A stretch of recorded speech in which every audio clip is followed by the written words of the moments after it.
Hey everyone, my name is Andrew Davis, and you're watching Season 3 of Conversations in Pop Culture, brought to you by my sponsors, Mixon Printing, the smarter way to print. I know printing your creative project can be confusing and stressful, but Mixon is here to make it easy. From their instant quote calculator that lets you get as many quotes as you want for free to their 24-hour customer service support, Mixon is here to make sure your printing experience runs smoothly from start to finish. And right now, you can choose from a range of premium printing options and materials. And the company has also printed so many successful Kickstarter campaigns, a bunch of them you have even heard about on this very show. And they currently offer services in the United States, Canada, Australia, and the UK, and Mixum can print and reach your audience anywhere in the world. So if you're ready to print smarter, not harder, head over to Mixum.com. And right now they are running a promotion where listeners of my show can get 5% off their order by dropping my name, Andrew Davis, in a message tab. So that is mixam.com. Type my name, Andrew Davis, in the message tab of a current order to get a 5% discount on your first order. Also, BCW Supplies has a promo code with me under Pop Anime Comics to get 10% off your order. And bags, boards, and long boxes are expensive, so please use that code. And my Kickstarter is up and running, so feel free to check that out. And without further ado, I have with me returning guests, I think for the third or fourth time, Tom Hutchison. So welcome back to the show. It's at least three. It's probably 4 or 5, I think. Yeah, I mean, I'm not counting the comic hangouts as official episodes. So no. But it's at least, if you're counting those, it's at least 4, and this is either the 4th or the 5th time minimum. So obviously, I enjoy having you back because I've been reading Big Dog Inc. on and off, and I've been backing a lot of your Kickstarters. I did get that Oz book. I don't know what number you sent me. Do you know what number you sent me? One you just got recently? Yeah. Did you? Yeah. So that would have been Legend of Oz. Well, in Kickstarter speak, it's Legend of Oz, Age of Ozma Part 2. But in the larger scheme, it is issue 22 and 23 of the long form numbering that we have for the series. So I actually got. I'm actually waiting to get the third. I'm going to read all of them all at once, and that's why I'm like so excited, and that's why I'm like dying for you just to send it to me because I like reading it all in one shot because like I want to read something continuously. Yep. But I actually did get that $50 Chrome, I think like Scarecrow cover, and it's a limited 50, and you sent me number 13 out of the bunch, which I just think is funny. Which really means I'm screwed. So there we go. So I don't know if it's intentional or not. Sure, you'll be fine. It's fine. but we're not talking about Oz. It's not like tarot cards, you're fine. We're not talking about Oz today. As much as I love Oz, and you should go back every Oz book Tom does, because you have one of my favorite interpretations of Oz, and the other one I haven't written yet. So I'm gonna love my work more than anybody else's. But I digress right there because I do want to talk about what's going on with you right now because it is super interesting. And you have a Critter action figure that is 67% funded on Kickstarter. You're like 22, almost 23,000 out of 35,000. I think you got like... Yeah, we've rolled over 23,000 today, so we're almost at 23.5. We got our 200th backer today. And basically we've just done 1 week. So we're literally 2 hours into week 2 right now. So we had a really great, astonishingly good first week. I've done lots of, we talked about this before we came on. I've done a lot of campaigns, but they've all been comics. They've never been like merch or swag or anything like this. So I really didn't know what to expect as far as like an initial start, like what's the first week going to look like? What is week 2 going to look like? Because we all know those middle 2 weeks are usually garbage. Like, how is this all going to play out? But we had a really great start. We need 35,000 for the campaign, but we're already at 23 plus. So we're rolling. It's going really well. I feel really good about it. Yeah, this is something that I definitely want to talk about, and I want to dive into the action figure stuff, but I do want to just briefly catch everybody up on what is Critter, because Critter is not just an action figure. Correct. Critter is a superhero. It's a comic, and there's a lot of source material before the action figure. And absolutely. People in my audience, some of them obviously know who Critter is, and some people are hearing about Critter for the first time. So what is Yeah. the basic definition and sort of premise of Critter? Because she is about 12, 13 years old now. Yeah. So yeah, we started with Penny for Your Soul in 2010, but in the same year, the summer of 2010, we launched the first Critter book. So she's been published now been in publication for 12 years. Um, Basically, it's old school superhero stuff. When I started writing comics, I didn't know what I was doing. So basically, I created her in the back of business class. I was bored with school, and I was drawing because I wanted to be an artist originally. So as I was drawing things like the X-Men and whatever, I got tired of drawing them over and again. So I created Critter for the purpose of teaching myself how to draw. Over the years, I realized that's just not going to happen. It's just not. I don't have the time of my life to put into this because I was running a comic book store and doing a lot of other stuff. And so eventually, though, I fell back on the idea of, okay, what if I wrote a comic book? Because I could write it, hire an artist. I had my 9 to 5 job at the time. And I was like, yeah, but I could just have fun with it. I could go to the local cons, just sell some comics, just total side projects. So for me, I grew up with superheroes, in the 70s and 80s when I started reading comics. So it was a natural thing for me to just fall back onto, I'm going to write a superhero because I feel like I understand the genre as a whole through the 70s, the 80s. Again, 2000s, 90s, and 2000s, I was running and owning my own shop. So I was deep in comics, especially superhero stuff. So Critter, you can see she's right here. It's old school superhero stuff. It's the fantasy sort of, latex costumes, whatever you want to call them. There's no concern for me about the reality of this stuff. It is pure fantasy. Basically, a country girl gets recruited by a team out on the West Coast. Here's one of the members on this side. There's another one right there. She finds out that her mom was a superhero previously with this team. That's where the ears and the tail come from. Those belong to her mom. So she kind of adopts them as part of her superhero persona to honor her mother. Moves out to California, finds out that being a real superhero is a lot harder than it was back home. It's not about pulling, tractors out of mud and kittens out of trees. It's real bad guys. It's real problems. The bad guys, the bad stuff escalates very quickly. The first miniseries, she finds out that there is a time traveler. His name is Paradox. That's all this white electricity stuff. There's another piece to this puzzle that's not here. Paradox is a time traveler who basically has come later on. It's coming, I promise. Yeah, no, right, exactly. He's a time traveler that's come back in time to sort of watch Critter progress. Like she has this theoretical destiny that he knows about from the future that she doesn't, and he's come back to kind of be like a Watcher style character. Like he's there to kind of push in certain directions, but not really do too much. So there's a lot of superhero, there's a lot of science fiction. It's just a lot of fun is what it is. And we have now 12 years worth of books. It's something like 30 different issues between her series, all the different spin-off books that we've done. And now unbelievably, we have the opportunity to put a figure out that, should this go off well, it could open the doors to create an entire line for Big Dog Inc.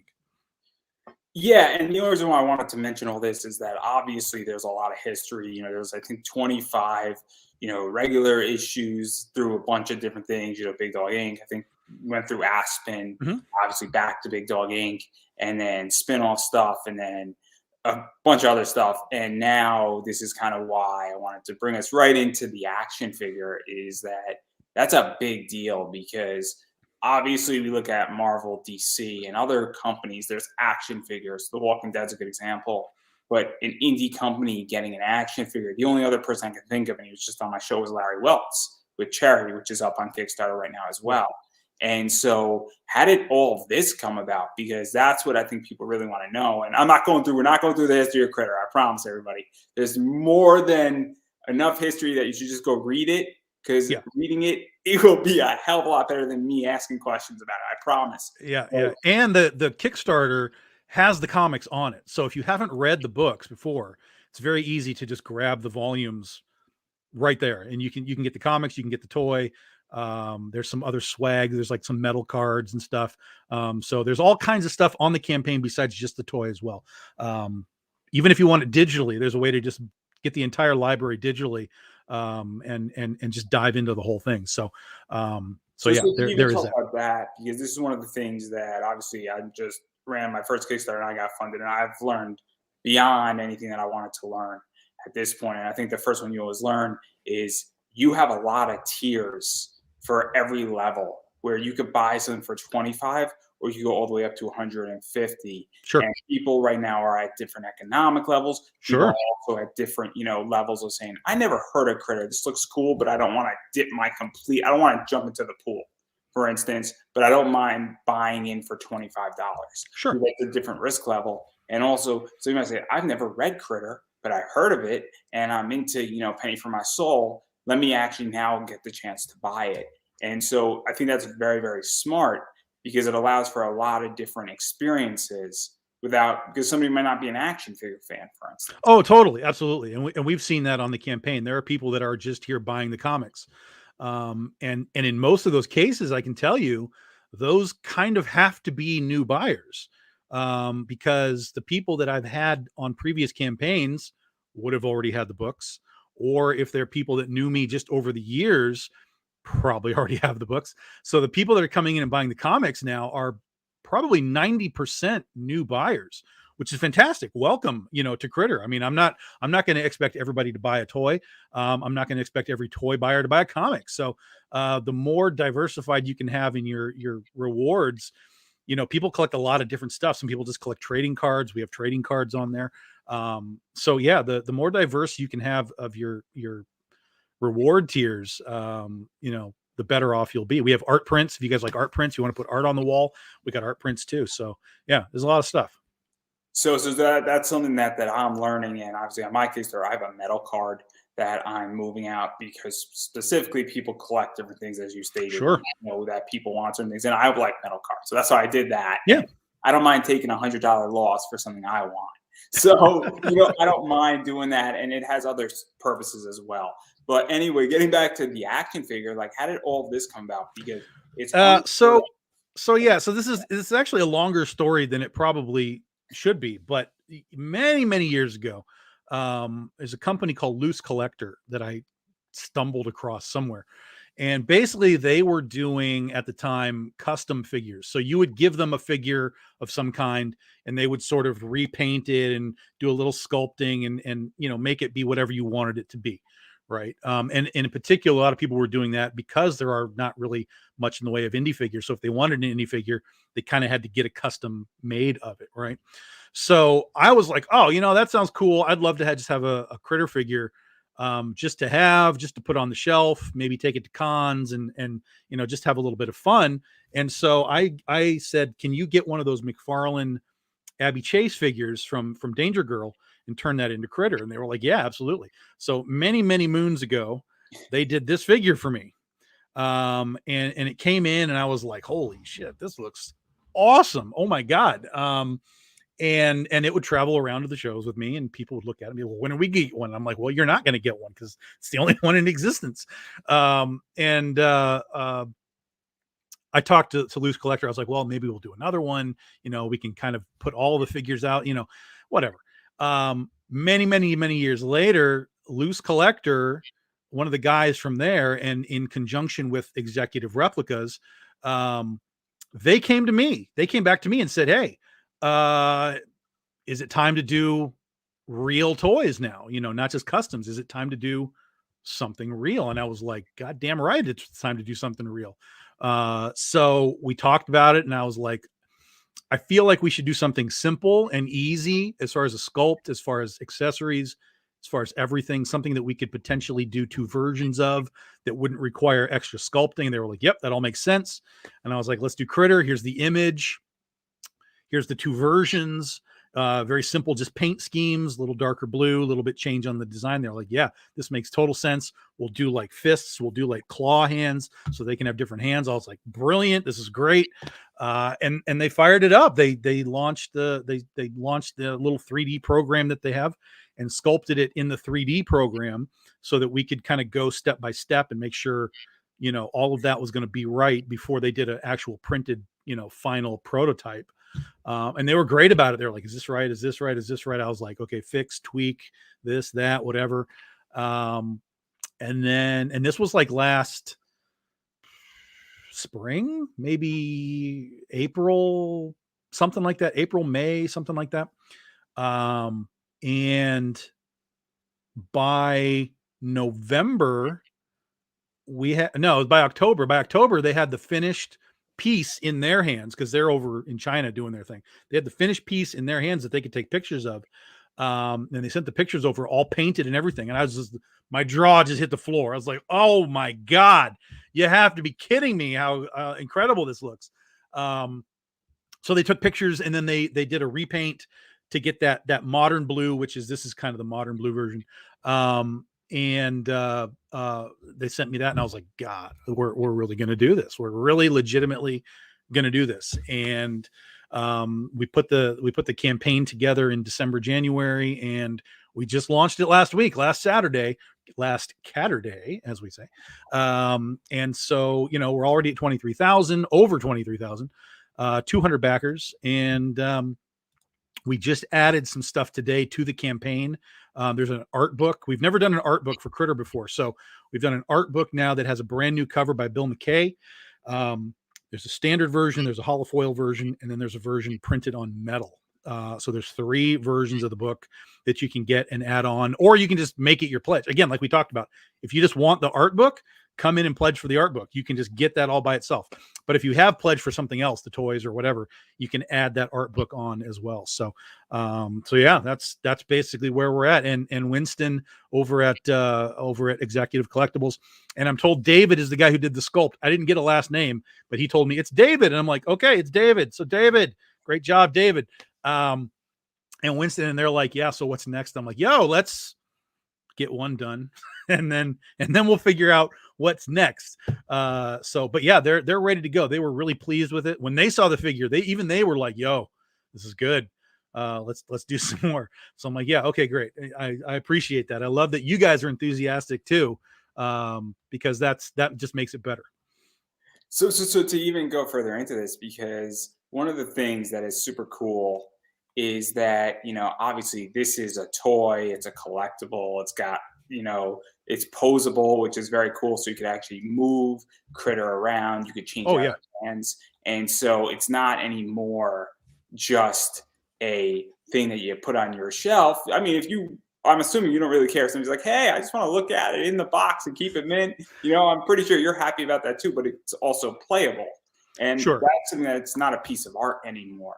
And so what is that like? Because that's also a really nice touch. Whether somebody does that or not is up to them, but it makes it kind of like, I remember playing with action figures, getting my Dragon Ball Z action figures. You rip it open and then you can move like Goku's arms around, or like you get, your Yu Hakusho or your WWE action figures. Like I have a bunch of those things still around, and like every once in a while I'll go in my basement and find them, and you could like move their things around. And this is remnant of that in my opinion. Sure.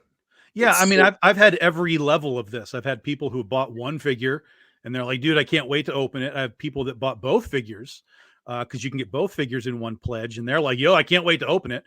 Then I've got guys that have bought one or both, and they're like, I'm never opening these, but I'm going to put them on my shelf. And I've got the guys that have bought more than one set so that they can open one set and keep one set closed. So it's run the gambit already. We've already had every possible incarnation of buyers on this, which is great, and here's the thing is that this is a situation where these toys are going to be very limited. So if you're buying even one set, I mean, there's only basically 500 of each figure. That's nothing in the grand scheme of toy making.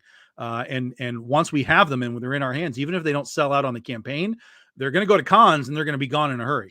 So when these things are gone, that's it. We're not just going to go back to print and make more. I mean, that's literally it. We might make other Critter figures. She has other costumes. There's different versions of her and so on. But as far as these actual figures, that's it. When they're gone, they're gone. So yeah, don't, if you are a toy collector, if you're a Big Dog Ink fan, if you are any combination of those things, I mean, this is a really special opportunity. And this particular figure won't come back again. let's even talk about that with exclusivity, because one of the things that I like about you and it makes me a Zenescope fan, and even with toy collecting, is I want something that's super limited. So I Mhm. want a 250 print run, I want a 500 print run, I want a 100 print run, because it's two things. It's a value, it's knowing that it's not going to be reprinted, and it's also when I have an exclusive item and there's only 100 of them, I know somebody else has that item too, and it becomes a very much like a club mentality. Oh, sure. And so, what is that like? Because I think that's also a selling point at this point, where want exclusivity, and I think it's really smart because it does limit money to some degree, but it also adds money because it creates value. It creates value in the long term. It creates demand for future products because the people that don't get this one, they'll if they see it, they'll become aware that Big Dog Inc. is doing toys, and they'll be like, "Oh, well, okay, what's the next one?" It's like when I mean, really, almost all toys now. There's no Toys R Us anymore, guys. There's no KB Toys. Almost all toys now are made to some limited extent. Now, in some cases, limited extent means 10,000 units. That's a lot of units, but you can sell way more Friday the 13th units than you can Critter units. That's just reality. So they make 10,000, 20,000 units because they're going to Walmart and all these places. But in the case of like these things, you're not going to see probably more than about 1,000 units being made, and that's just because that's how many people there are going to. The demand is going to be about 1,000, and you're going to be done, and then you have to grow that. So then, as people see it, oh my God, what is that? I've never seen it before. How do I get my own? Oh shit, they're on eBay. They're $500 now. What happened? Oh, Big Dog Inc. has another one. Well, I don't want to spend $500 on that one, so I'm going to go, grab the next figure. So, as I've done these interviews and talked about this, it changes being able to do something like this in this scale of things, because there's lots of people that have figures. They do a lot of little 3D figures, 3D miniatures, and so on. There's lots that's almost easy to do. It still costs money, but it's much easier to do than a 30-point articulation, fully sculpted thing. So when we get to do something like this, it changes the perception not just of Critter, but of everything that we do at Big Dog Inc. Yeah, it gives you credibility. It gives you, I think, Oddly enough, yes. Oddly enough, yes. Like the product of the comics should be enough, right? But the reality is that in this collectible world, you need to have a pop, or you need to have a figure, or you need to have a statue, or just something beyond the comics. It's almost as if making comics is easy. Oh, anybody can make a comic. Where's your toys, man? Okay, there's our toys. It's weird where I get respect in certain areas, and it's because I've done certain things. And then like when I do an interview and somebody's like, "Oh, you've done person A, B, C," you get respect. And I'm like, I've done 400 interviews before this. Like I don't have respect Yeah, then. So it's like a weird dichotomy. And like, but I think that what's also happening is that it draws attention, and I think people are Sure. like, you're stepping outside the box of comics. Sure. Because I hate to say this, and I'm curious your opinion, where comics is a weird area where people are like, it's not real writing, it's not real art, and like people have this weird conception on comics. And I personally don't think that. I think comics is some of the best art. I think it's some of the best writing, but there is a sort of negative position on it. And now that all of a sudden you're doing a toy, people are like, wow, Big Dog Inc. is doing something that's a toy and they're a comic company. And then at some point, there might be a licensed television show. And now you're becoming a multimedia company. Attention Hollywood. Attention Hollywood. Like people have respect for that, I feel, because they're like, Oh, oh, sure. you're not comics anymore. Well, it's not about not that you don't do comics anymore. It's just you have now made yourself relevant because you're part of their media understanding. If you have a Netflix show, they understand what Netflix is. It's like, okay, you're on Netflix. I guess I can watch your show because I have Netflix. You're a toy company. Oh, okay. I like toys. So now I can buy your toy. So you expand the boundaries of the IP being Critter. You expand the boundaries of the IP, which then expands the boundaries of the company itself, because now it's like, oh, Critter. Okay, but what else do you got? Dorothy Gale, Joan of Arc, Ursa Minor, or whatever. And then again, now it's like, well, you've gone from superheroes to horror to fantasy to science fiction, and you just keep going and going and going. And the more that you do, the more it's like we talked about the Venn diagram, the more you can interact with other types of communities who, toy communities, whatever. It just expands the IP in all directions. So yeah. So being able to put toys like legitimately here, it's going to come in a box and the whole thing. Here it is. It's in the box. There's the box right there. Being able to say here, here it is. It's in the box. It's not a blister card either. It's like you can open it and close it so you can put it back in. Here's the box. It's going to look great on the con floor. And then as people come in, they're like, oh, yo, you're doing toys. That's awesome. And then we can say, yeah, it's also a comic over here with, 30 issues plus that you can buy into. So, yeah. Yeah, and I also think it's just like very much a showstopper, and even just showing the action figure. This is, I think, the classic blue. This is then also the modern blue, Mm-hmm. and this is some more photos of it. I think this is the classic blue. Mm-hmm. I think this is more classic blue, and then this is modern. Mm-hmm. And this is modern, but I'm not too sure who she's fighting in that one. But yeah, they just found a toy sitting in their closet, and they're like, yeah, Critter could kick that guy. I don't know if I'm legally allowed to show that. Oh yeah, you can. That's photography that they sent us, so it's all good. I just don't want to be sued today. That's tomorrow's activity. Critter's better than whoever that guy is. I don't know what that guy is, but Critter's better. And then obviously even go further into this, because if you buy the set, and I know the set of the two, Mm-hmm. you're not saving any money as far as, because each one I think is $75 a piece, but what you are getting is this bad boy. Yep. And this is by Keith Garvey. Yep. And yeah. this So there's a 2-pack tier right at the top. It's just a 2-pack tier. You can click on it. You'll get both figures. Again, free shipping. It's shipping's included in what you're doing. And if you're buying the 2-pack tier, you're going to get that cover for free as well. So that'll be printed on a Critter #1. So it'll be reprinting the first issue. That way, anybody that's new to Critter will be able to read issue 1 and kind of get a sense of, okay, I get what Critter is. And then, again, there's only 200 of those. That's it. So while we're making 500, total figures of each of these versions, there's only 200 2-packs. And we're already halfway through.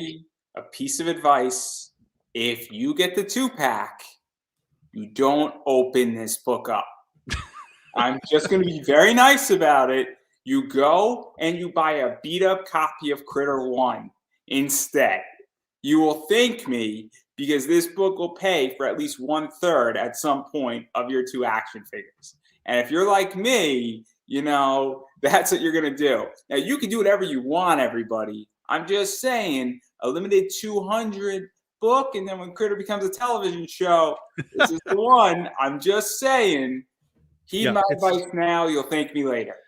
That's going to be one of those that disappear. There's, it's interesting as you sell variants and stuff over the years, you kind of figure out like which ones have really latched on with people, which ones kind of are like, yeah, I like that one. And then there's others that they're a little more readily available.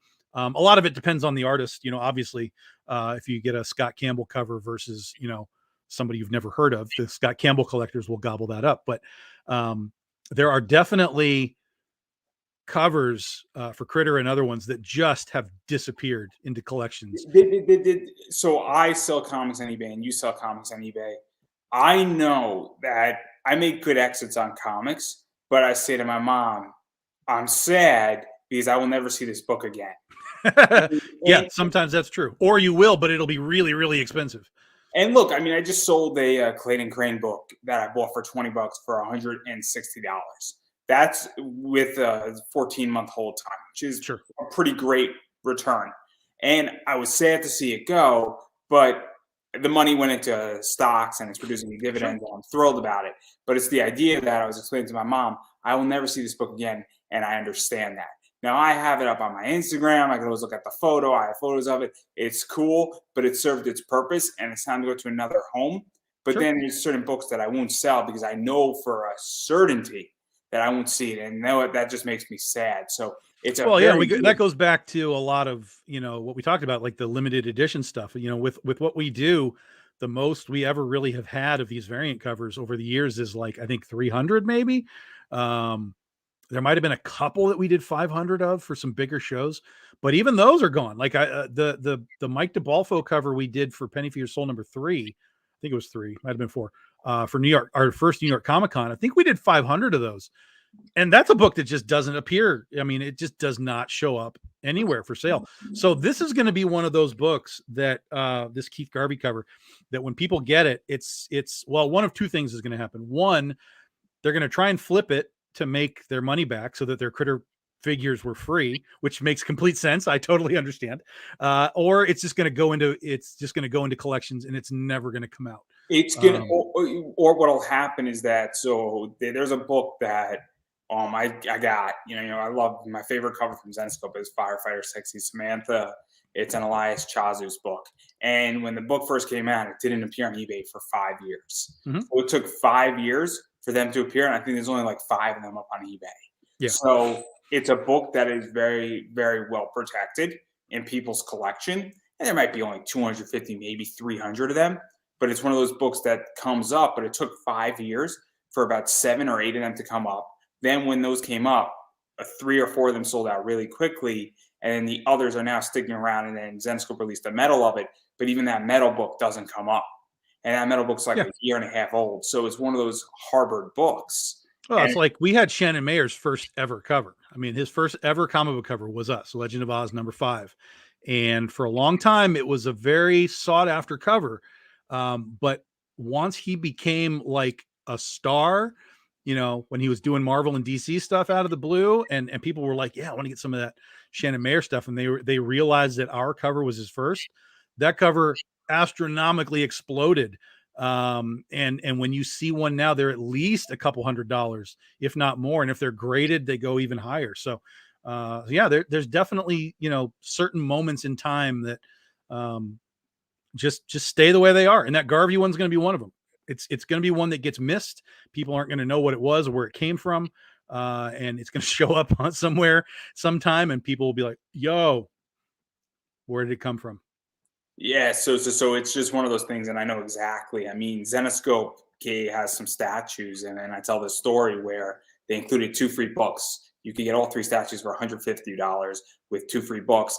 I sold those 2 free books that they gave me for about $250. So I made money on it and got my statues for free. And so, but those books are a 125 and a 75 print run.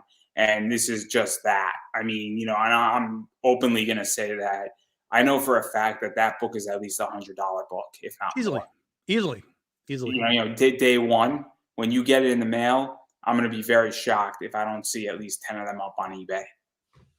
I'm just saying. The curious part will just be like what people charge for it.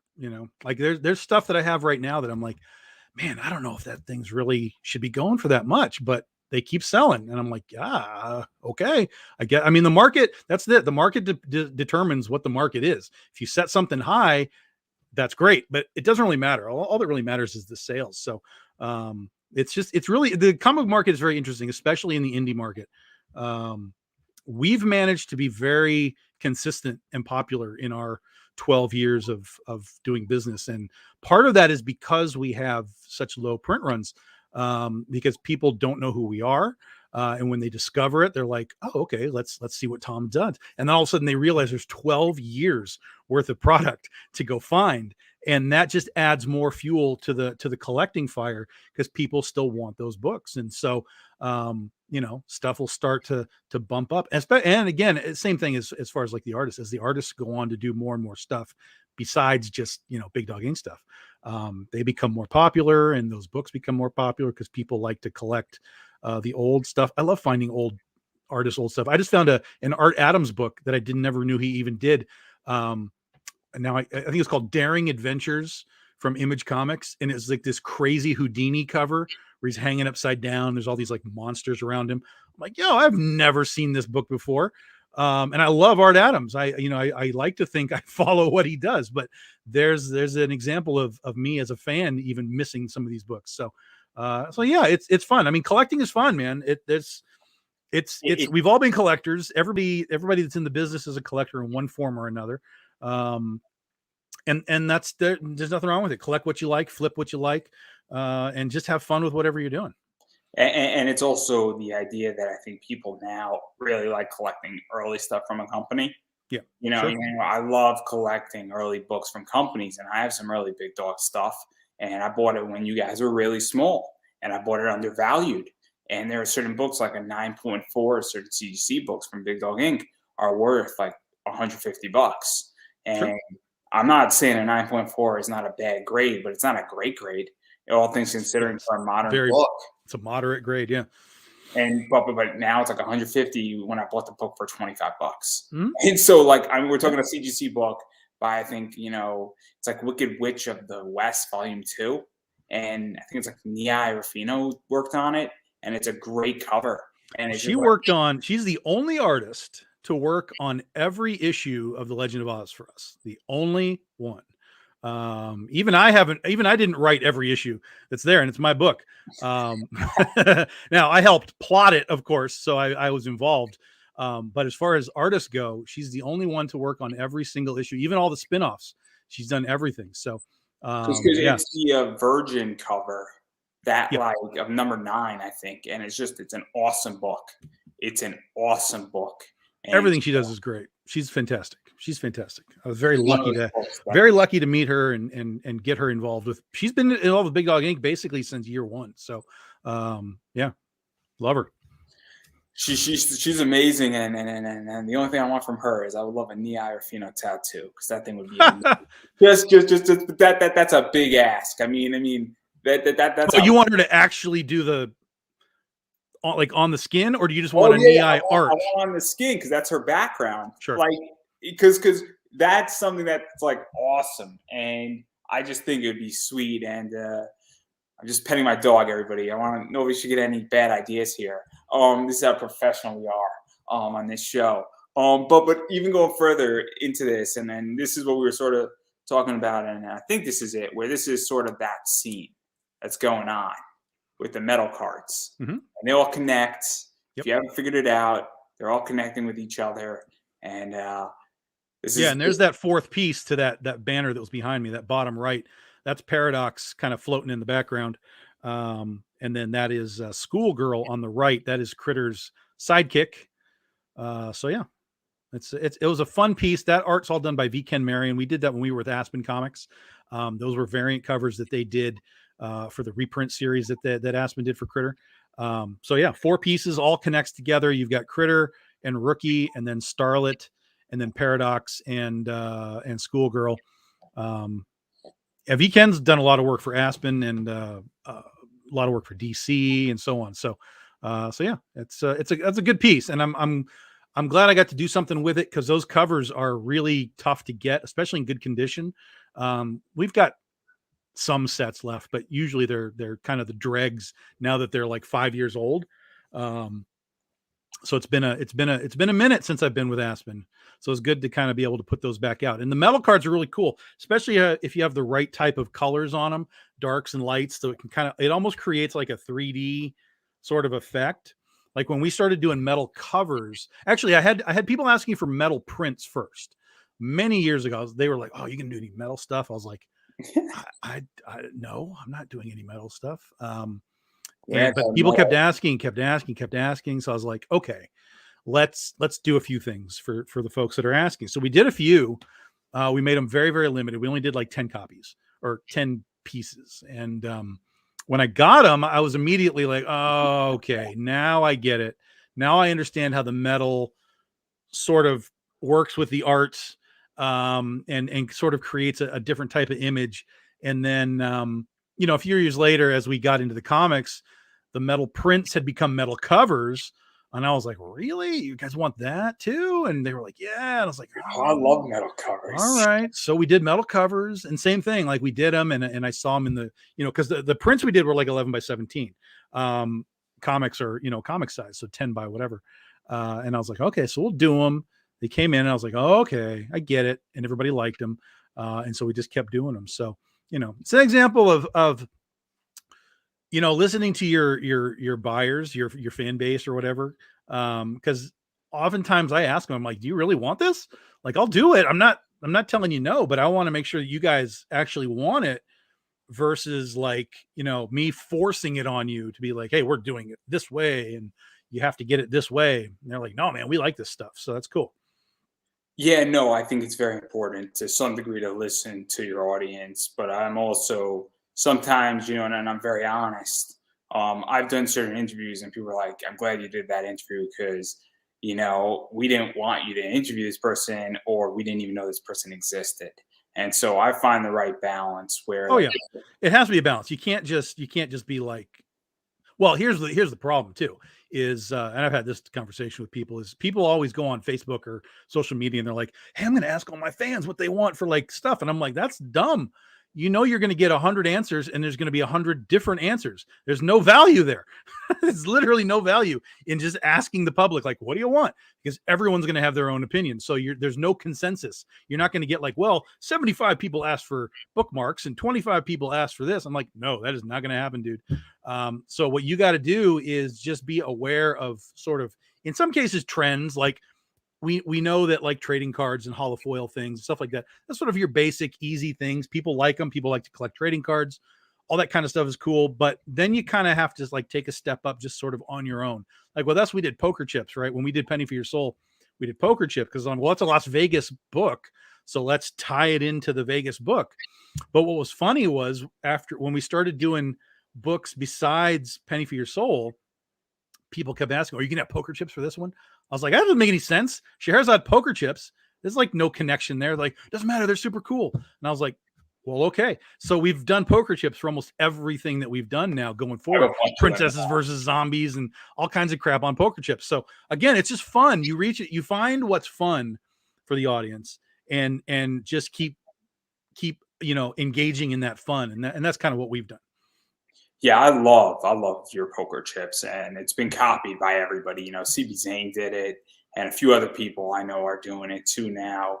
But I also know that certain people have actually done whole poker chip sets. Sure, yeah. Of things, and I think my friend Brett Juliano did it with Dust Bunny Mafia, which is really cool because obviously it's like Mafia, the mob ran Las Vegas. So very, very cool in what he did. But obviously there's a lot of other stuff that's been done with this too. And then even just going further, obviously, just to go through this, and I think we sort of touched upon it, where we got this with brand new cover art, Destiny Calls, and that's sort of like similar to that image. And then this is the whole library where it's the trade paperback and digital options. There's also just a regular, you can just get everything digitally. So if you're a digital reader or you live in like Australia or New Zealand now, which you can't ship to, from my understanding. Well, we can, but everybody knows it's going to cost you a fortune. So we do have a lot of international people on this campaign. I don't know if Australia and New Zealand are accepting any packages right now. You can. They go through phases of non-acceptance, but it's more open than not open. But yeah, you do need to check with that. And usually, however, anybody that's not able to get stuff, usually those people just won't buy anything. Because they know they're hosed. So yeah. It's kind of crazy because I'm not in that space. Most of what I'm sending out with my Kickstarter is all digital, which is great because I'm selling a digital entity. So my shipping costs are really high, guys. Clearly, a click of an email is expensive today. But I digress. And that's so fitting. Yeah, Larry's up in Canada, so that's Canada's open, but it's still pricey, unfortunately. It's also snowy up there. Oh, for sure. Yeah. We got a ton of snow today. We got at least an inch, Larry. At least an inch of snow today. It's a disaster here. I'm in Bethel, Connecticut, and I didn't get any snow. And I'm like, oh, this is great. It's supposed to be like a downpour of snow. I was looking forward to it. I was looking forward to being forced to make hot chocolate and like heat up and like use my fireplace. And I'm now like, it's like 45 degrees. Like, what the fuck? Like, why? It's like there's no good reason for this. Just it's so unfair. It's so unfair, and I'm so devastated. So I hate you Canadians for that. You guys are lucky. You have excuses to like go chop up wood and all sorts of stuff. So, but I digress right there because the other thing, Corey's in here too. What's up, Corey? Yeah, Corey's got Sister Mercy's going on.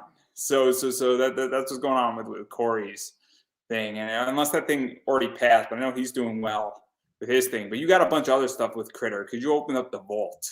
in a lot of ways. Yeah, basically, I dove into the archive that we have here. I like this one a lot. Yeah, those are gone.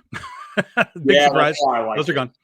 gone. We went in, found a bunch of covers, older covers that we had enough quantity that we could bring them out. Stuff that people may not have seen the first time through. And I'm like, yeah, let's give people a chance to get some of this older stuff. And yeah, we've done pretty well with getting some of these things into people's hands. So yeah, a little bit of history, a little bit of critter history there I like as this we one kind of go too. through stuff. These are two of my favorite comic artists on my list of like 20. Yeah, that one, Brittany Ears. For those that don't know, part of the story of Critter is that there are parallel dimensions where Critter exists in all these different parallel dimensions. So this one, I had Mike Chrome. I was like, look, let's just do a Britney Spears homage, and we'll call her Brittany Ears.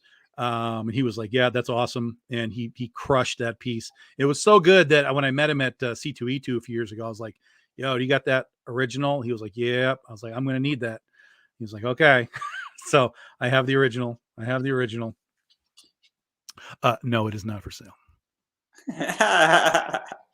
It's not for sale. Well, I shouldn't say that.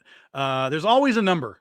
There's always a number that makes it for sale. But you're not going to like the number. So it is theoretically for sale, but simultaneously at a prohibitive price point. It's at a multiple, X factor. There's a number of zeros behind that number. So yeah. Because I like that one. I just like Sanjay Navagun's coloring, and oh yeah, he's a great colorist, and arguably he's either in the top like 10 colorists ever. That guy colors like a motherfucker. He's fantastic. Yeah, and the great thing about Sanju is that he can color anything. Like if you look at that Mike Chrome piece, like that's a completely different art style than what he normally does with Bill McKay, and he's so versatile in what he can do. It's ridiculous. Yeah. I mean, in a few hours, in about an hour and like 10 minutes, I'm having Michael D. Pascal on, and he works with Sanju. And the only things that Michael doesn't color, Sanju colors.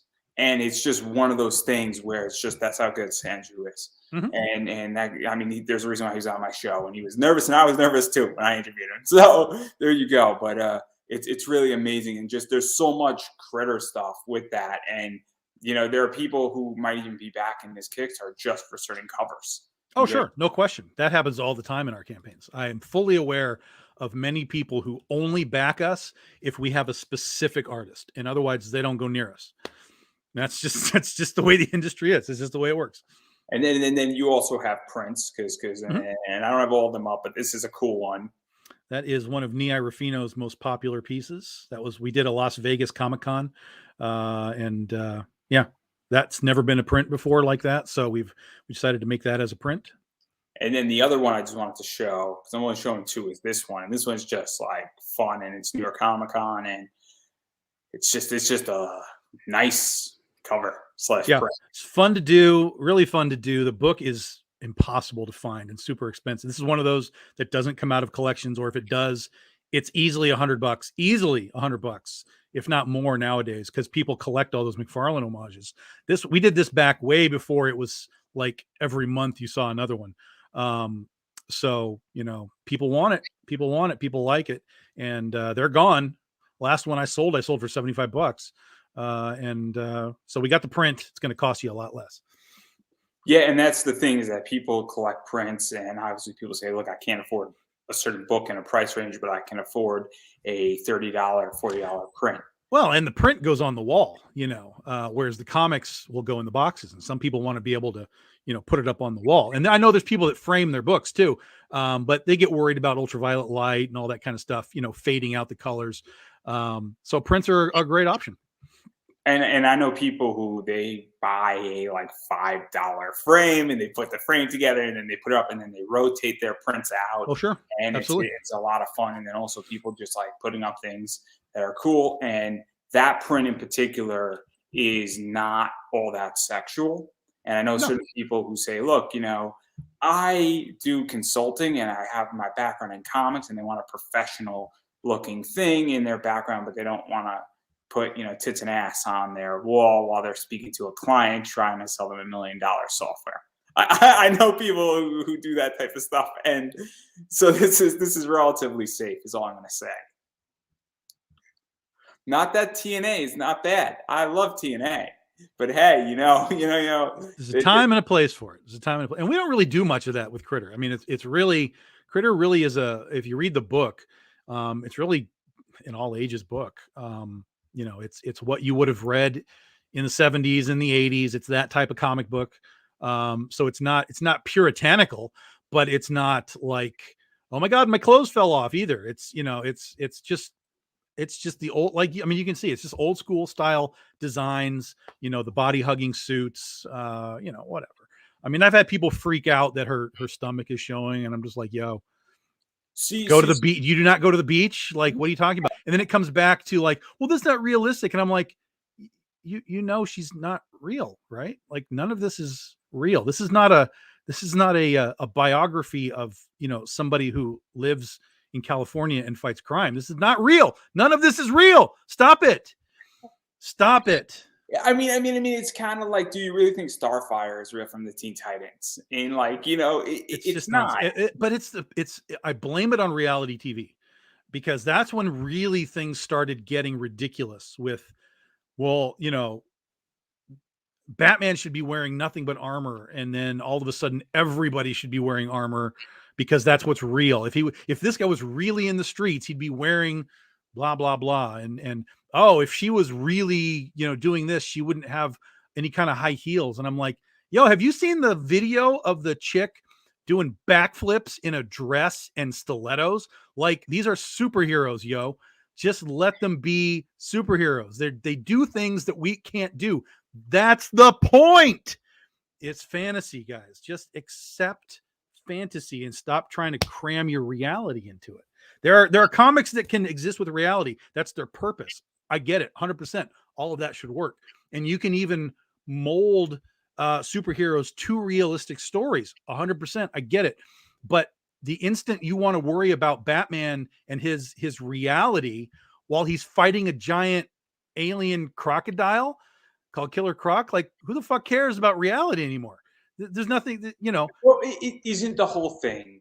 Like, I read comics, and I'm very honest, where I read a lot of comics on Comixology. I get my monthly comics from Midtown, and I don't want to read in reality, because reality is hard. Life is hard, in case anybody hasn't realized. That's right.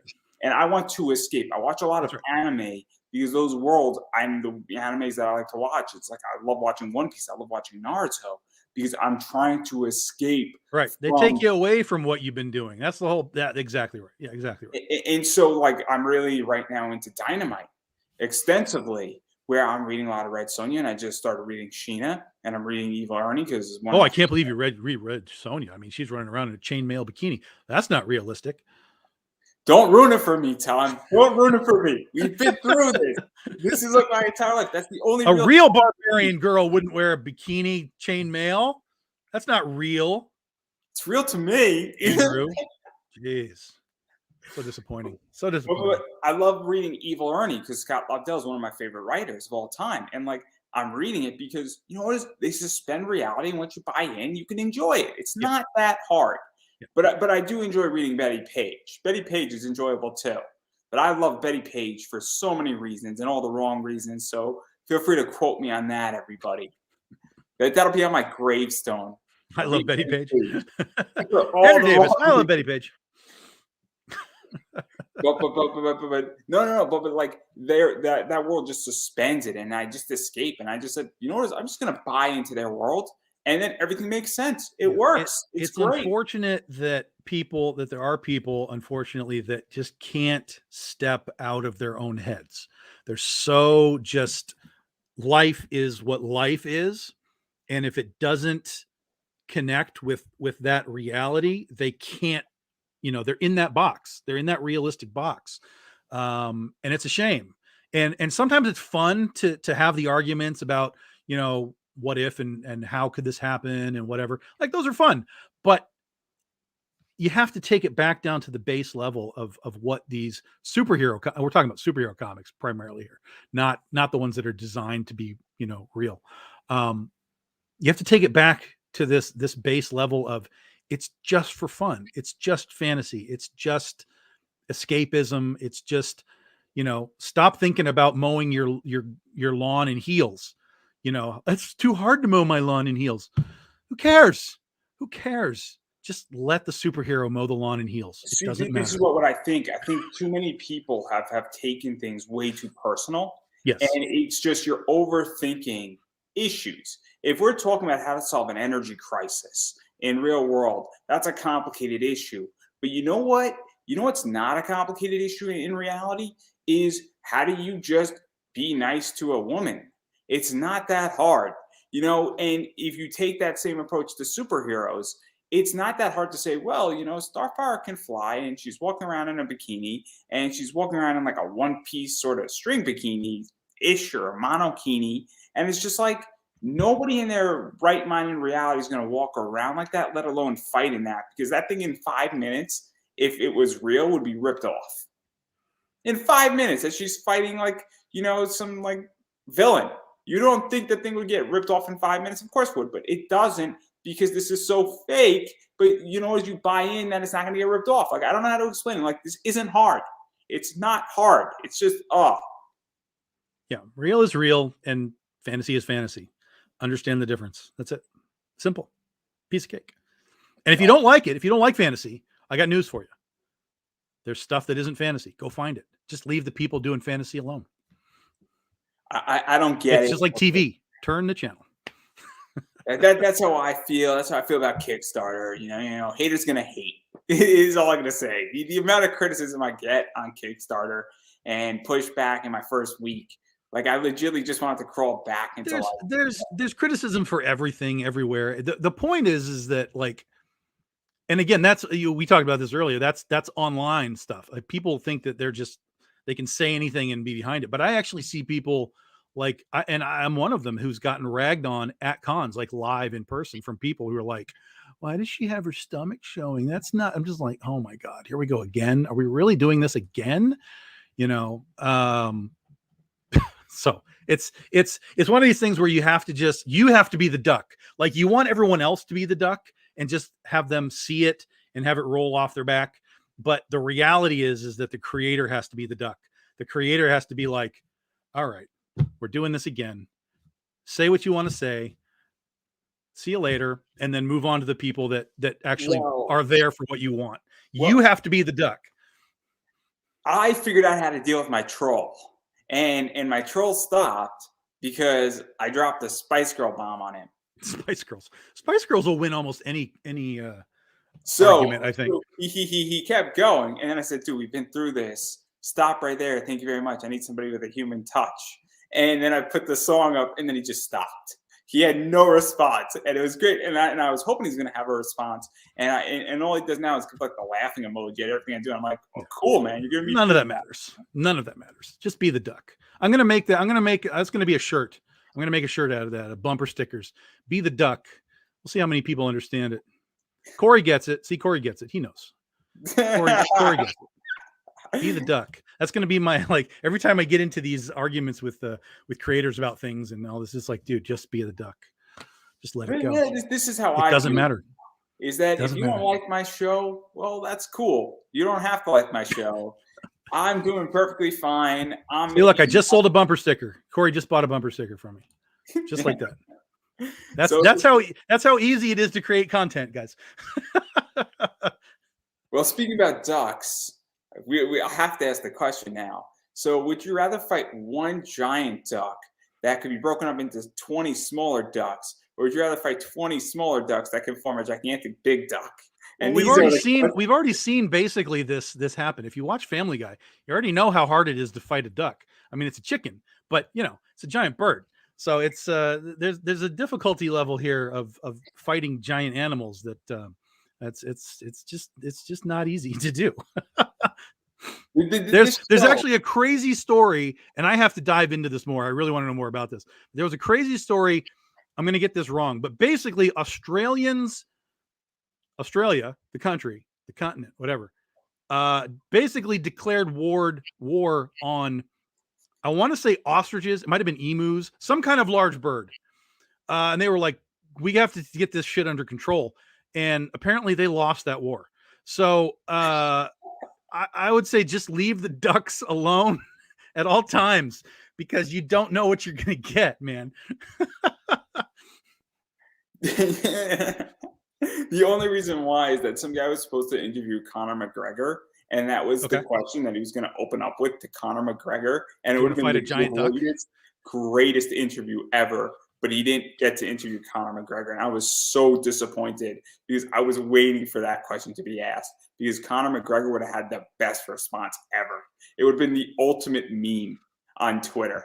It just would have ended all arguments. Like that, like 45-second response would just end all arguments, because there's no way you can trump that. No pun intended with anything. But oh, it's just, oh, it would have been great. It would have been so great. But enough about fighting ducks, because I think you and me will lose that war together. Yes. No, there's no question. There's no question. And now that I've just created a whole T-shirt and bumper sticker line for you, Tom. Mm-hmm. clearly, you could have it. I got enough things up in my swamp to utilize and deal with, and I will go create my own. But I think it should absolutely be a Big Dog Inc. product, just to make it happen, because I'll be the first one to buy a shirt. Just be the duck.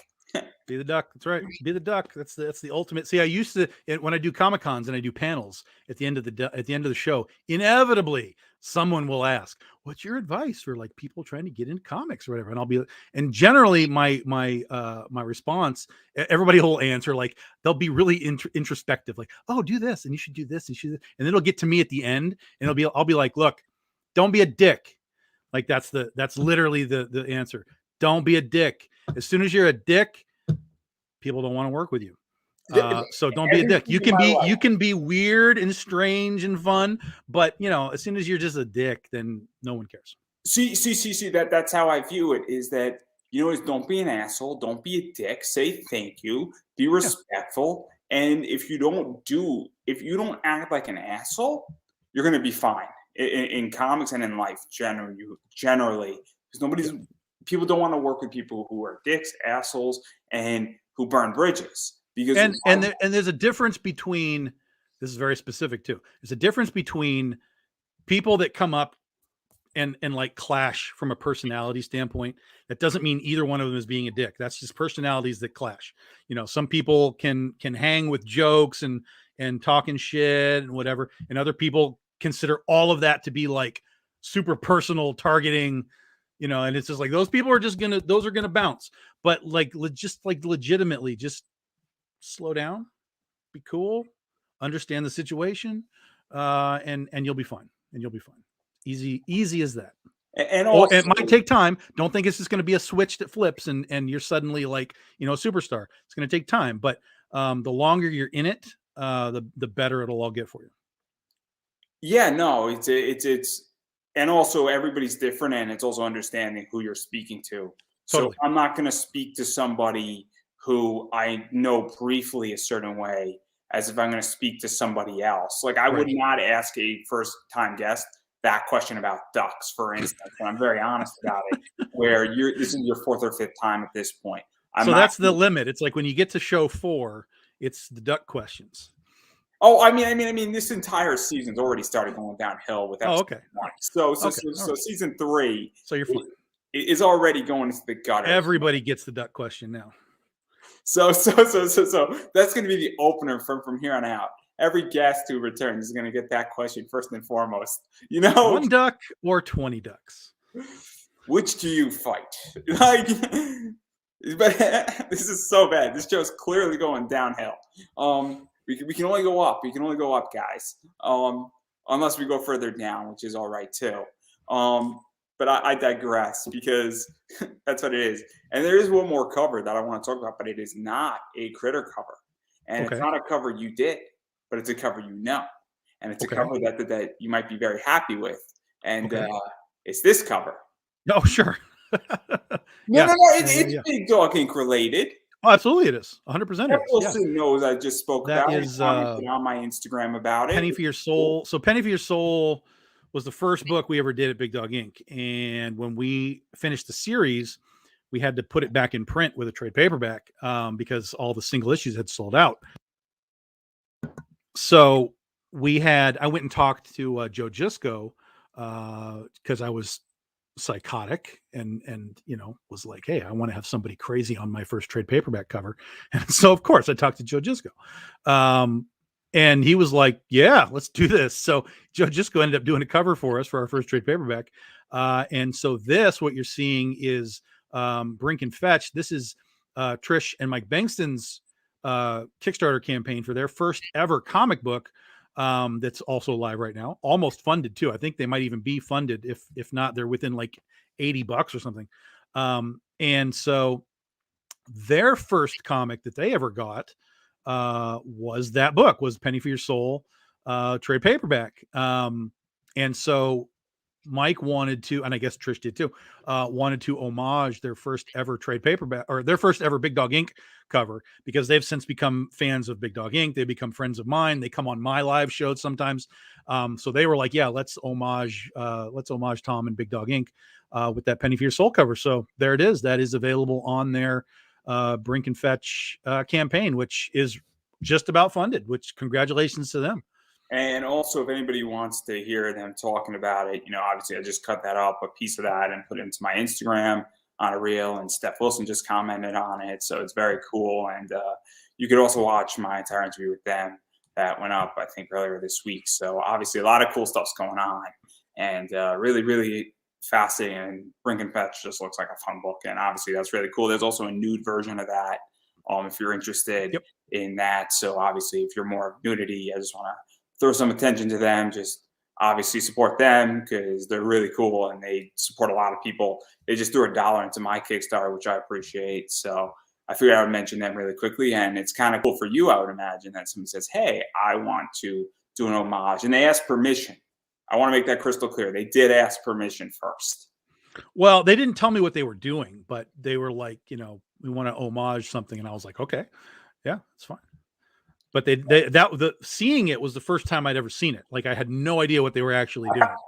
So, it could have been literally anything, but I finally heard the story behind it. And so I was like, okay, that all makes sense to me.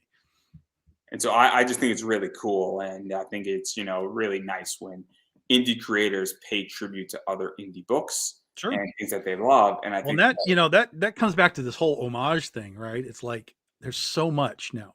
Everything is a freaking homage. And I'm like, my God, this is out of control. And I mean, we do them, but we do them very sparingly. And usually when we do them, they're very, very deep cuts now. Like you're never going to see us homage a Todd McFarlane cover again or any of that kind of stuff. We do very, very deep cuts with our homages. Like we just did a Cannonball Run homage over the summer last year, because it was the 40th anniversary for the Cannonball Run. So we did an homage to the Lamborghini Girls with Critter and Blue Jays. So we like to do really deep cuts for homages. And what I tell people doing comics now, their own indie stuff, I'm like, yo, I want to see what you can do that is so good that people want to homage you. I want to see your creativity. I want to see your efforts in branding yourself and your characters and creating your own covers. But I mean, I understand the homages. It's an instant connection to something that somebody else already knows. So they might buy it just because it's a Ghostbusters thing. They might buy it just because it's a, Back to the Future thing, whatever. I get it. There's a reason to do it. 100%. I understand. But it's reached a level of just almost absurdity where it's just everything that comes out is an homage. And, that doesn't, for me as a buyer, I can tell you as a buyer, that doesn't appeal to me. I can look at it and laugh. And like I saw someone do a King Kong one. I was like, smart. No one has done this before. This is great. This is funny. But as a consumer, for me, I want to see next levels for what you guys are doing. And an homage kind of feels like you're pulling it back, latching it onto something older versus driving it forward and really making your product its own thing for going forward. So that's sort of my advice to people that are doing this is I'm not saying don't do homages, but just don't make it like your entire scope of everything. Like with Trish and Mike, so far as I know, that's the only homage cover they have. Everything else is original covers for their product, which is 100% 100%. And there's some great stuff on there too. Yeah, I mean they got a bunch of people and they really went all out with their covers. I mean, obviously I like the Steph Wilson because I just like the new school pinup style that Sure. Steph does. And I think Chris shoot, I can't Chris think of his Chris Mad is on there. I know Chris name. Yeah, Mad did one. and then Yeah, David Fraught did another, and David I can't Fought. think. Yeah, David Fought's the one that I pledged for. So yeah. So I can't think of the others off the top of my head, and it's just been a long day. And my Well, brain. everybody can go see Brink and Fetch. Just look it Yeah, up. yeah. You Just can go on probably YouTube. just even type Fetch in the search for Kickstarter, and it'll probably pop right up. And so obviously it's something very, very cool in that regard. And I figured I would just throw that because it's a weird story. And obviously, since you're here, I figured I'd show it and get your no, that's great. opinion on it. That's great. It's awesome, and I love it. And obviously there's a lot of stuff going on with Critter. You're gonna fund. It's clear and it's crystal clear you're gonna fund. And obviously, once you reach a certain level on Kickstarter within your first week or even your first 2 weeks, the likelihood of you funding is off the chart. So we're getting Critter action figures. Us as fans are, and obviously you're at like 23.5. You're probably a little bit higher now, most likely. 20. We're 23,670, 201 backers. So we're having a good day today. We're having a really good day today. The logistics say that if you are at 33% within your first couple of days of your campaign, your chances of funding are something like 90%. So while we still have quite a ways to go, we also have quite a lot of time left too. So there's plenty of time for people to find the project and push us home. I mean, that was very helpful where I was at like 64% sort of with I think like 18 days left, which was really helpful. And then, I got funded right at the 2-week mark, which is very helpful. So I'm expecting a little bit more money coming in, and hopefully I'll get around 1,000 because that'd be great because that's my first stretch goal. What I'm doing with the podcast and funding that show. But obviously I'm just thrilled that I am funded because that's a good thing collectively. And it's sure. Absolutely. And that's kind of the freaky part about this campaign is it's like, I'm almost at $24,000 and I'm not funded. It's so bizarre to me because normally at the comics, it's like, yeah, man, we funded this like in day one and we're funded. But this is kind of like I'm stressing, even though, and I have to kind of talk myself down. It's like, no, dude, you got time. You're fine. You need less than 12,000. You're fine. You've got more than enough time to do this. There's more surprises coming. We launched a new art book today as an add-on. So there's art books by oh my God, by Bill McKay, Sanjay Nivengoon. Their art book launched today as an add-on. So there's more little secrets and fun tidbits happening as we go. So yes, yeah, Larry did give me that $1. He's like, oh, you need $1? Okay, here's $1. And he threw $1 in, got us to that 23,000 even. So yes, thank you, Larry. That's kind of funny. I think that's funny. Maybe I should throw in it. Yeah, I woke up today and it was 23,000 or 22,999 and then 198 backers. And so I put up a post and I was like, this is cruelty to creators to have us sitting here on $1 and 2 backers for these 2, large milestones. And then Larry threw in $1 and got us to our 23,000 and a backer as well. But now we're at 201 backers. So people are finding us. In fact, the last backer that we just did wasn't even for the toys. It was for, and this is what we talked about. Actually, it looks like he added a toy on. No, he didn't. So here's a guy who didn't even buy the toy, but he bought all of the comics, all of the trade paperbacks set, and then he bought 2 prints, and he bought 1 of the art books. So he didn't even buy the toy, but he came in and dropped, $160 on comics and art. So, thank you, because that's fantastic. Even though he's not buying the toy, he's supporting the toy, generally speaking, but he's supporting Big Dog Inc. He's supporting Critter. And we appreciate that as much as those that are just diving into the toys. So there's no right way to support indie comics and Kickstarters. Just go find something that you like and throw $10, $20 at it if you want. Hey, I mean, look, there's been a bunch of people who have thrown just money at me without any pledge, and that's appreciated. So I appreciate all sorts of stuff.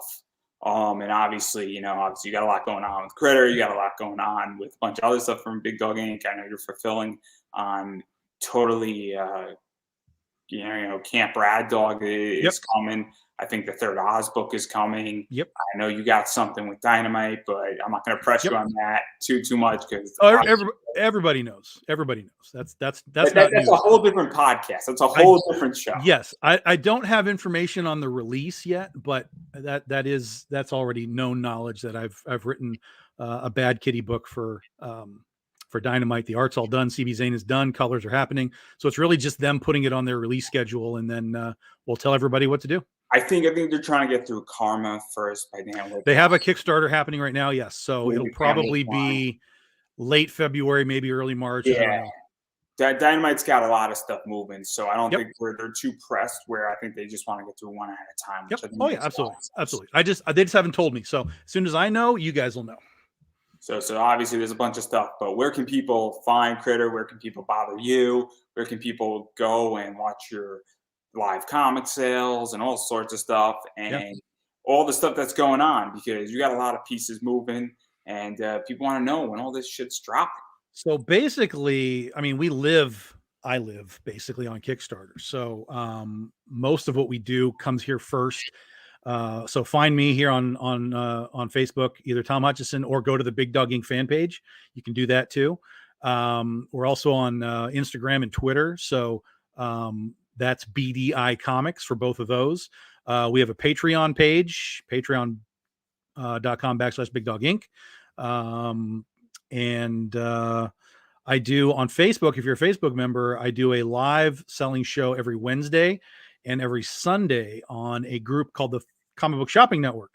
So if you're on Facebook, go look up Comic Book Shopping Network, CBSN, find the group and join the group. And it's basically like the Home Shopping Network, right? So it's basically every day, it's just hour upon hour upon hour of people selling comics. Some of it's new comics, some of it's old comics.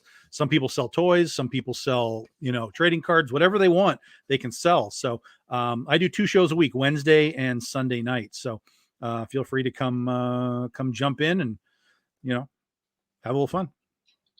Yeah, and then also a bunch of other people do stuff there. Some people just do drawing, and a variety of other stuff happens. Yeah, well, we have I started the sister group called the Artist Alley Shopping Network here on Facebook as well. So we have somebody pretty much every day, 1 or 2 people at least a day over on the Artist Alley Shopping Network, drawing live and selling their comics and so on as well. So yeah, there's that.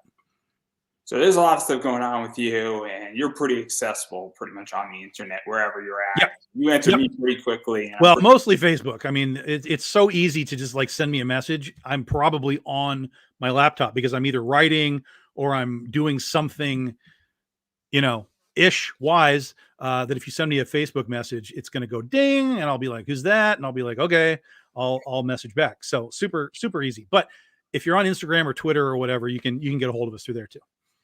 And so that's something just to keep in mind. And if you're looking for something with obviously Critter, this action figure, I'm sure that you can accommodate somebody. Somebody has a comic book store. I'm sure you could figure something out with everything that's going on.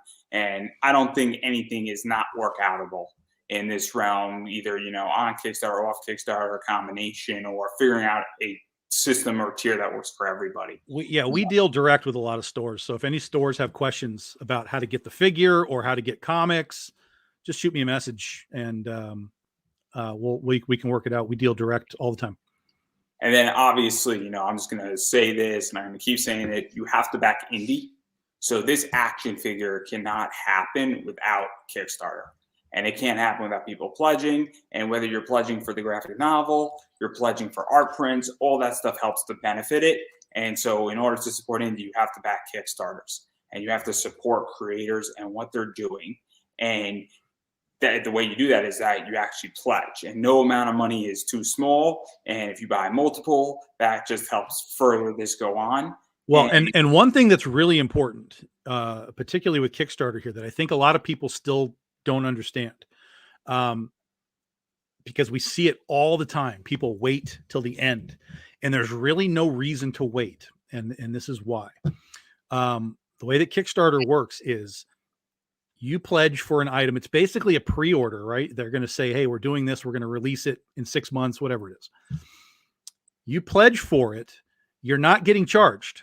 Your credit card is not being charged when you pledge. You're only going to be charged. Excuse me. You're only going to be charged if the campaign funds. Right. So if we launch on January 1st and we don't end till January 31st, there's no reason to wait for the 31st to see what's there, because you can pledge, help the algorithm. I hate that word, algorithms, but it's the truth. Every pledge is like a like.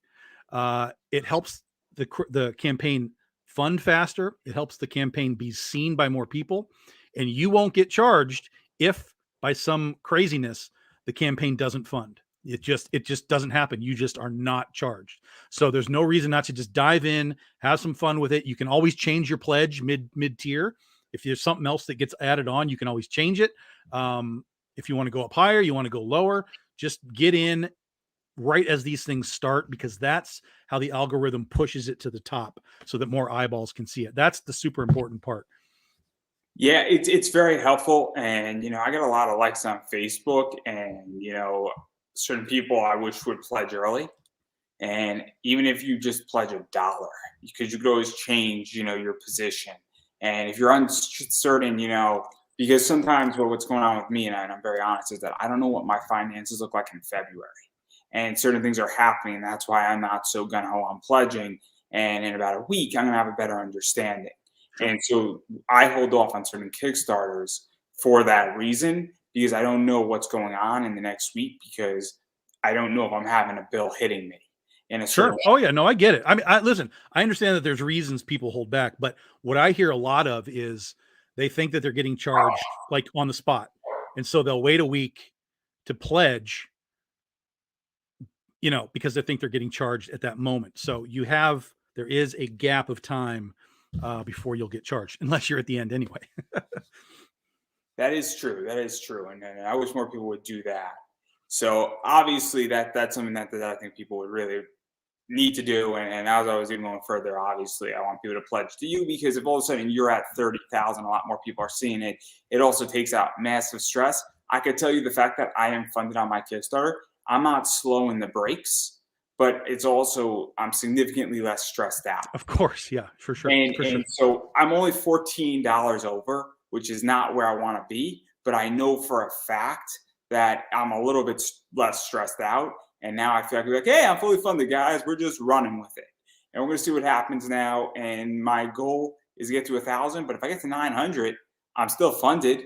Yeah, it's just, I'm less stressed out now. And I wasn't ultra stressed out, but it's still nerve-wracking when you go into a Kickstarter, no matter what you say.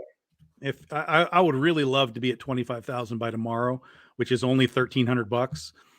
It just feels like for us, it's such a big number that once you're like 10,000, 9,000, 8,000, like it's such a better number structure than 17, 16, 15. Like, God damn, I don't know if we can do this. But once you're sort of like counting down from 10, it feels a lot better and a little more exciting too. It's like 10, 9, 8, 7, 6, 5. Oh, we're there. So it's fun. It's fun. That's how I felt when I was at like 613, and I was only like 100, and I was less than like 150 away. I'm like, oh man, I'm close now. But I digress. So obviously, as I was stating, you got to support indie. You got to throw your money in. And let's say you only got $25. You could pick up a metal card set. You could pick up a graphic novel. You can just throw $5 in with no pledge, and that's helpful because every little bit helps. And so that's something just to keep in mind, everybody. And then I'm going to promote myself too, because I might as well. Obviously, if you're printing a book and it's your first outing out there, use Mixum. Drop my name, Andrew Davis, 5% off. But more importantly, I like to have my comics arrive perfectly. And BCW Supplies, you get 10% off your order if you drop Pop Anime Comics as a code, and 10% is a big number. And that's an affiliate link, so I get commission backwards. So obviously bags, boards are expensive, and BCW Supplies is pretty good at it. But I think bags and boards at them are like $16 and $14, and things are getting expensive, guys. And then also feel free to check out my Kickstarter, because every little bit helps. $1 goes a long way. and I appreciate it. But if you want to throw me even more money, I appreciate that too.